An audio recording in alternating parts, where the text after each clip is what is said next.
So what I'm going to go over real brief right now is what the attributes are of the good black woman. Since she's not on television, we may not recognize her.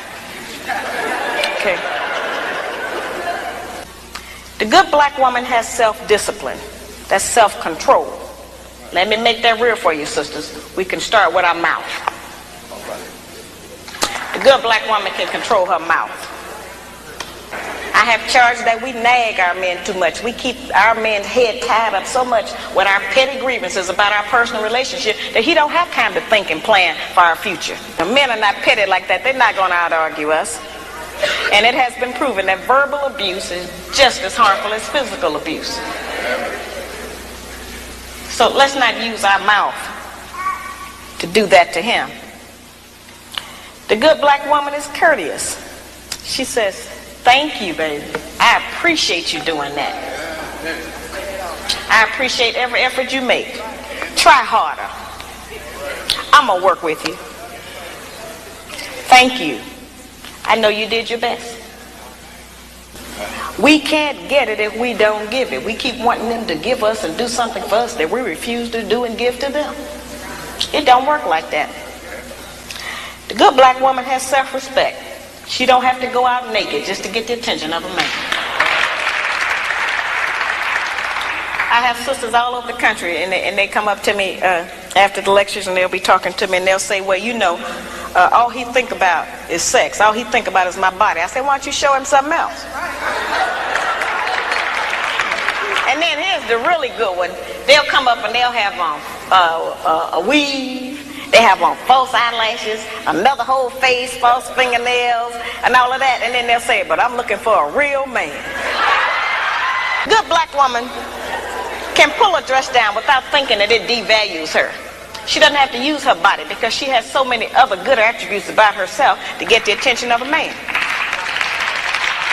We can take the sisters in a position to take all of the charge and sexual energy out of the black community by just dressing differently. The good black woman has intelligence, meaning that she knows how to behave properly in the streets. She's not in the wrong place. Some of our women don't know what else to do other than go to the bar. They need some activities. Some of our women thinking that staying home on the weekend is some kind of sin. Some of our women think that if they don't have a new outfit to wear every day, that they're going to self-destruct. The good black woman is clean. Now that's a hard one. The good black woman try to keep the house clean. Good black woman is clean by her own body. You know, a lot of those things we kind of take for granted, but all of our people don't know about that. We have too much falsehood and pretense going about our condition. Everybody that's dressed up ain't clean. One of the most difficult things that I deal with out here is trying to teach our people the difference between an actual fact and an opinion. Our people think that they can accept or reject truth based on how they feel about it. Your feelings don't change the truth. Those kind of emotions have kept us from growing. Because anything we don't like, we just reject that and say, "Well, I don't believe that." That don't mean that it's not the truth. It just makes you a disbeliever.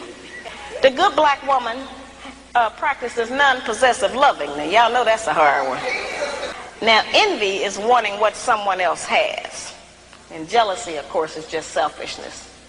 But the actual fact is that our men are outnumbered about 5-1. And nature is going to require that the men take responsibility for more than one woman and her children. Most of our men have children by more than one woman anyway. So I don't know why that was such a surprise, allegedly, when I said that. The black man has not been waiting on me to tell him he could have more than one woman. You know, I'm in agreement with the rest of y'all. I don't think he should do that, but I feel like you did. We do not have the same capabilities as a man. I am not talking about fornication and adultery. That's something else. I'm talking about actual responsibility of fatherhood and husbandhood of another family. That's quite different from fornication and adultery. The effectiveness of the principles that I just described, their usefulness has not diminished just because modern opinion has changed about them. There is not a black man in this room who does not still enjoy it if his woman bake him a cake. Well, our young daughters are being raised and taught that that's old style and that's out of fashion. We are not making those rules. Somebody else is, and they're imposing them on us and making us think that we have to qualify under them. I tell the brothers, just like I tell the sisters, if you have a woman that you've been working with for months or years, and you can't get that woman to get in agreement with your program, then get rid of her and get another one. And I tell the sisters the same thing. If you're with a man you can't agree with, don't make his life miserable. Get with a man you can agree with. But we spend too much time living in hell with each other. We spend too much time tearing each other down, trying to make the other person do different or function different. If you want somebody to change, first change yourself. We set the example. We are the teacher. We are the mother.